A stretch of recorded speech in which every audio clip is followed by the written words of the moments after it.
Hello, it's Lucy Parsons here, and this week is back to school week.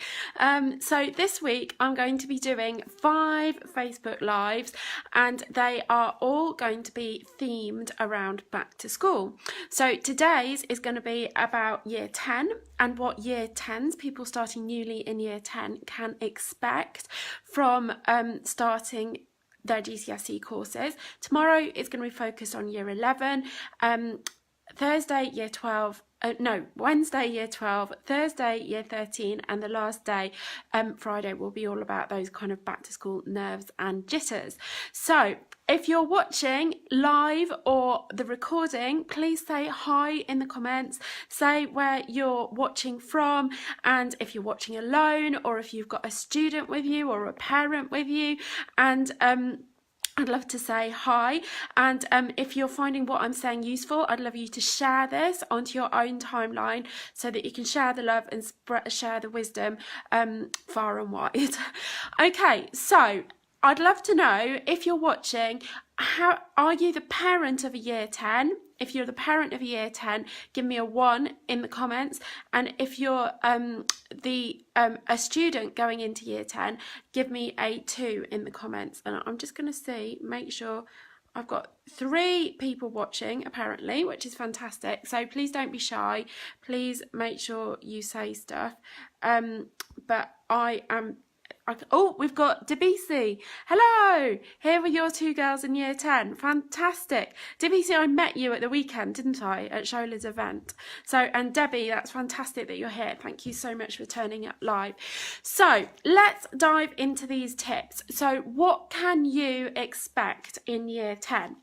So the first thing is that you can expect in terms of homework is you're going to get more homework tasks and they are going to take longer. Okay, now I don't want to scare you, but I'm going to give you some tips about how to cope with these things as well. So more homework, because in year 10 you're starting your GCSE courses. So probably you found through Key Stage 3 with years 7, 8 and 9, depending on the school that you go to, that homework can be quite inconsistent. You know, some weeks they'll give you some weeks they won't, some weeks it'll be a really big task, some weeks it'll be a smaller task. Now, it still probably won't be 100% consistent, because the homework that you're given will depend on what you're actually doing in class, and they want to give you homework tasks that will support what you're doing in your class work. So there will still be variability, but I think you can definitely expect more regular homework, and that the homework will take you slightly longer. And the reason for this is because, particularly with the new GCSE syllabuses, teachers have found it really difficult to cover the entire syllabus within lesson time. So what they are doing is having to give some of that work as homework, and that homework therefore is going to be slightly longer tasks. So how do you cope with this? Well, the main way that you cope with this is that you firstly expect it and accept it. So you expect and accept, that's a little bit of a tongue twister, but you if you're prepared for it to happen mentally, then it's going to be much easier to cope with it than if you're like, oh, it's just going to be the same as year 9. So the other thing that you need to do is think about how you're going to organise your time. And I have a blog post on my website called The Weekly Routine of a Straight A Student, and that really breaks down how to organise your time so that you can be really organised and really proactive about just how you're going to use your time well, and make sure that you're not wasting time. And Shola's saying expect and accept it. More homework, yes, definitely. So yeah, sorry, I've lost track. I really shouldn't read the comments while I'm trying to talk. So yeah, it's the weekly routine that's really going to help you to accommodate this homework, but also do all the things that you really enjoy doing at the same time. So check out that blog post, and if somebody's already opened it up on the screen, that's fantastic, or you can pop it in the comments, or if you already have a copy of my book, there is an explanation in there in the time management section. I think it's chapter 3, but I can't remember. It's a long time since I wrote that book. And that explains to you exactly how all this is done, so how to manage your time. So that's homework. Expect and accept that you're going to get more homework tasks, and that those homework tasks are going to take you slightly longer than what you have been used to in year 9. So the next thing is that the pace of teaching is going to change. So like I mentioned before, with the new GCSE specifications, teachers are finding that there is more information to cover, and it's just taking them a lot longer. Oh, thank you, Shola, scribe for me. It's taking teachers more time to cover the syllabus. So because of this, the pace of teaching will increase from what you've been used to in year 9, okay? So that you'll probably find that in lessons, teachers are much more focused on getting through their kind of lesson plans and making sure that you've really understood everything, because there isn't any time to waste in lesson plans. So the pace of teaching is going to be higher. So what you can do to cope with this is to make sure that you turn up to lessons ready to learn.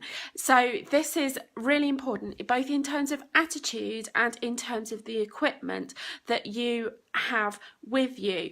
So I've got a blog post that's all about the essential stationery that you'll need for the start of the school year, and I can again put that in the comments here. But in essence, the absolute basics that you must have with you every single lesson are a pen, a pencil, and a ruler. So say that with me: a pen, a pencil, and a ruler. And if you have those with you, you should be ready to start the lesson and to start learning as soon as you sit down in the room. So when you get into the room, get your book out or your folder out, get your pen, your pencil, and your ruler out, get your planner out, and just be there sitting ready to learn, so that you're ready to kick off the lesson and make the most of the learning opportunities in the lesson. And the other thing is to just be really focused and just to expect to concentrate and to pay attention throughout every lesson. And I'm getting some likes. That's lovely. If you've got some hearts or some likes or some thumbs up, that would be lovely. And if you've got any questions, please pop them in the comments, because I'd love to help you by answering them. So turn up with the right attitude and the right equipment, and you will be able to cope with the increased pace of lessons. Now, I know I've spoken to various people in the last few days who've got children with various types of learning differences, and this can be really intimidating going into a new year where the pace is going to be faster if you have those learning differences. And to parents, I would say, if you know what helps your child, then please communicate with your child's teachers. But do this in a helpful, friendly way, not in a kind of like, you should be doing this and you're not helping my child in the way that they should be helped. The teachers that are teaching your child, when I was teaching, I used to see over 300 children a week, and it is really tough to give every single one of them the individual attention that they all absolutely deserve. I don't dispute that at all. But as a parent, if you can support the teacher and tell the teacher what your child needs, what helps your child, and just kind of point them in the right direction, that's going to make your child's life and their teacher's life so much easier. And students as well, if you can, if you're struggling, go to your teacher at the end of the lesson, or go and knock on their door at lunchtime or break time and just say, I'm really enjoying your lessons, I really love them, but I do struggle because I've got dyslexia or dyspraxia or whatever it is. And what I've found is this really helps me to keep up to speed and understand it. So that might be that you ask the teacher to give you a printout of the lesson plan so that you can kind of track the lesson as you're going along. Or it might be, I don't know, but whatever you find helps you, let them know, so that right from the get-go in the school year, you're better able to keep up with that speed of learning. Okay, my final thing of the 3 things that you can expect from year 9 is that the difficulty of work is also going to step up a level. And I think, again, this is where I'm really not here to scare you. I'm just here to prepare you, okay? GCSE work is harder than Key Stage 3 work, but if you're focused in the lessons and you keep up with the pace of the lessons, and if you set aside the right time for the homework, then you are going to be fine, okay? You've just got to step it up a level. And I've had to do this hundreds of times in my life. You come to a new phase in your life and something more is going to be expected of you than has ever been expected of you before. And you just have to kind of dig deep, decide you're going to meet and face this challenge, and just get on with it, really. There's no point in shying away from it and being scared about it, because that's not going to change it. That's not going to make it any better. You've just kind of got to take a deep breath, pull yourself together and say, I can do this, I know I can do this, and put the organisational systems and the right mindset in place to really make the most of the opportunity. So and it is an opportunity. I think I see a lot of people complaining about GCSEs and A-levels and everything being too hard or being too difficult and all that kind of thing. But what I want you to remember is that you have this amazing opportunity to learn. And if they're trying to teach you more difficult stuff or teach you at a faster pace, then that's because they're trying to teach you more, and there's so much in the world to learn and to understand, and it's all amazing, absolutely amazing. And I just want you to be grateful for the opportunity that you have in going to school to learn every day and to be pushed and to do more difficult things, because that's how you grow and that's how you improve. So yes, homework's going to take you longer and you know, it's going to be longer tasks. The pace of teaching is going to increase and the work is going to be more difficult, but this is an opportunity. So please grab that opportunity with both hands and make the absolute most possible of your education. Okay, I think I've had a few questions as I've been talking. So Debbie says, how many hours per subject for revision homework? So in that blog post I mentioned, the weekly routine of a straight A student, that talks about exactly how much time you should be doing and really breaks it down for you. But the headline is that for every subject that your child is studying at GCSE level, they should be doing 1.5 hours per week. So if your child is doing 10 subjects, they should be doing 10 times 1.5, which is 15 hours of out of school studying per week.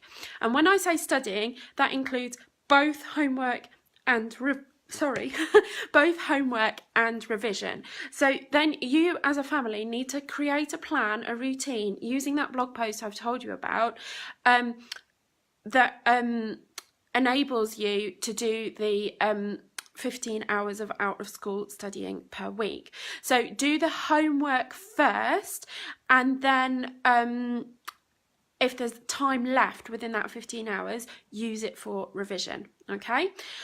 Kate says, got my youngest going into year 10, so very useful. I'm so pleased, Kate. I'm so pleased you're finding it useful.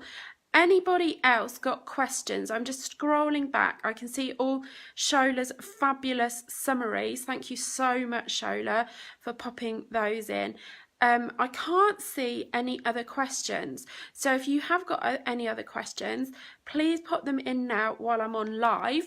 Or if you want to add them in later, then I can come back and I can answer the questions. While you're putting your questions in, I just want to draw your attention to my back to school download, which has got 7 tips to start the school year right. And this covers like organisational routines as well as attitude and all that kind of thing. And loads of people have been downloading it and telling me how useful it is. So I've put the URL, I think it will be appearing above the video. So please download that, make sure that you've downloaded it, and as a family talked about how you're going to implement those tips. So the URL for that is lifemoreextraordinary.com/back-to-school, and to as a word, TO, rather than as a number. So lifemoreextraordinary.com/back-to-school. Okay, we've got another couple of questions. Amrita says, how to motivate my child? Well, there's various different ways. The first way is to really tap into where they want to go with their education. So what effectively is their education for? So is there a particular career or job that they want to follow? Do they love fast cars and they want to be able to afford a fast car? What is their education going to give them that they want to get out of life? So how is it going to make those goals easier for them to achieve? So those are very long-term goals. Short-term goals, like with a weekly routine, if you sort out this routine and say, well, if you do this, like if you come home from school, have a snack and a drink, do your homework for however long you've agreed is the right amount of time, say on a Tuesday, after that you're allowed to watch Netflix or whatever it is that they see as a reward. So that's a short-term motivation. And then finally, it's really you showing an interest in their education, asking about what they're learning at school, and really kind of delving into that so that they can see that you care and you're on the case and you're not going to let them get away with doing nothing at all. Okay, I hope that's helpful. Ronki says, just joined in and has been great. What would you suggest for year 11 revision, please?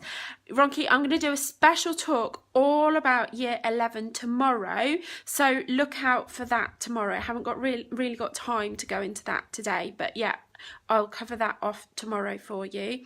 So Kate's saying, here's one. What do you do with a child who is such a perfectionist that she's often up till really late doing work?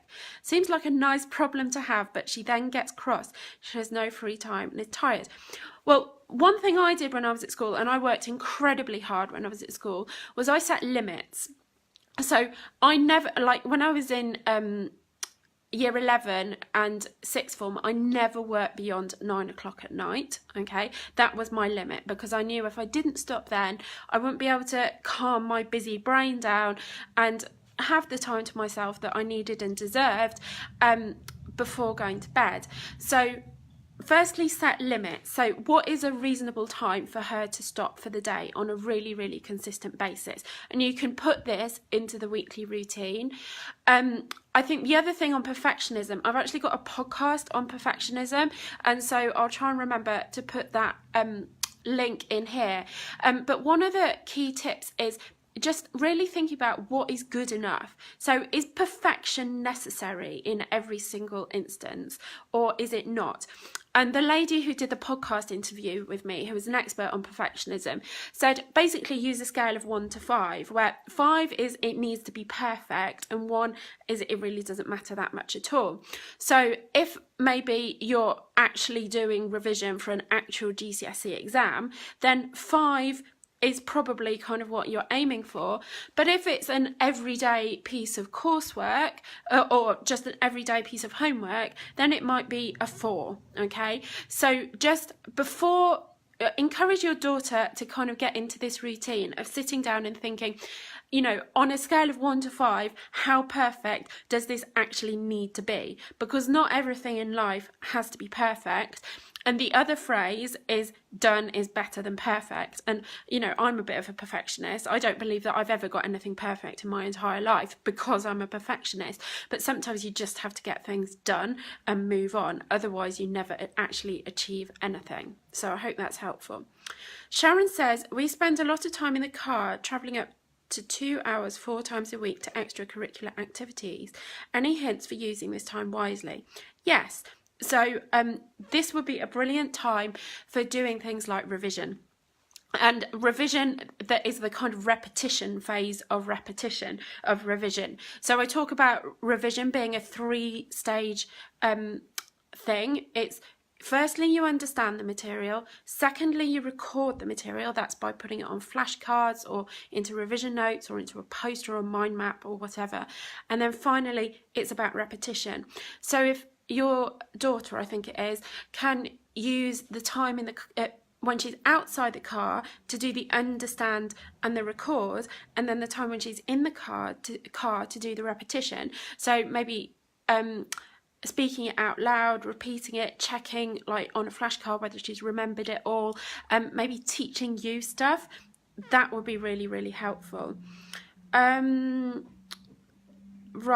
then we've got Kate West. Amrita, we found with my eldest that looking at unis was very motivating as she's really excited about going, so it's a motivation to work hard to get there. Definitely, that's a great tip. I mean, going on a day trip to Cambridge University when I was just 9 years old changed my life, because I decided then and there that I wanted to go, and I spent the next 9 years doing it. So just take them to, you know, and if it's not a university that motivates them, get them to meet people who do certain types of job, get them in half term to go and do work experience doing something that they really want to do, and that kind of thing. Expose them to the opportunity so they can really, really see what they're working for.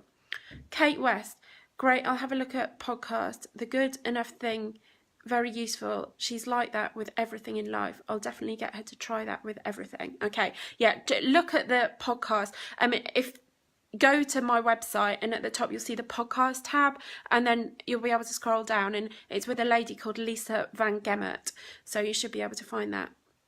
Kate, my eldest used lots of revision apps in car when revising for GCSEs. Brilliant, and I know she did quite well. Lisa says, my son has SPD and anxiety. He finds it very difficult to focus, and even though he's very bright, he thinks that because he can't concentrate in class, he's stupid. The speed of the lessons don't help him. How do you think we could help him, please? I think firstly you need to talk to the teacher and explain what his difficulties are. I've got a podcast episode on SPD as well, so it might be worth listening to that and thinking about what strategies actually help him to focus and concentrate. So, you know, if there's any like fiddling things, I don't know a lot about SPD, only what I talked about the lady in the podcast about, but if there's anything that actually helps him to maintain that focus. And then at home, accept what his strengths and weaknesses are. So if he's very bright but he can't concentrate for long, you know, how long can he concentrate for? And just literally set a timer. So if it's only 10 minutes, get him to sit down and focus for 10 minutes, and when the timer goes off, let him move, let off that kind of nervous energy, and then come back and do another 10 minutes so that he can actually do the work to the best of his ability. But there's no point in trying to make him be something he's not, because that's never going to happen, and it's just going to make you all miserable. So work with what he's good at and what he's able to do rather than against it. That's going to be harder in the lesson situation, but if you create that dialogue with a teacher and say, you know, this is his strength and this is what he finds difficult, if you can break the lesson down into small chunks, or kind of inobtrusively build in opportunities for him to move around and burn off some of that energy, or you know, whatever it is that's going to help, communicate that to the teacher, and hopefully they'll be able to incorporate that as much as possible. Okay, so Ronki, yeah, I'll be back tomorrow to talk about year 11. So just to summarise, we have talked about year 10 and what to expect. So more homework and longer homework tasks, an increased pace of teaching, and more difficulty of work. But to cope with that, I've talked about some resources, but most of all, go and grab my back to school download, which you'll find at lifemoreextraordinary.com/back-to, spelled TO, school.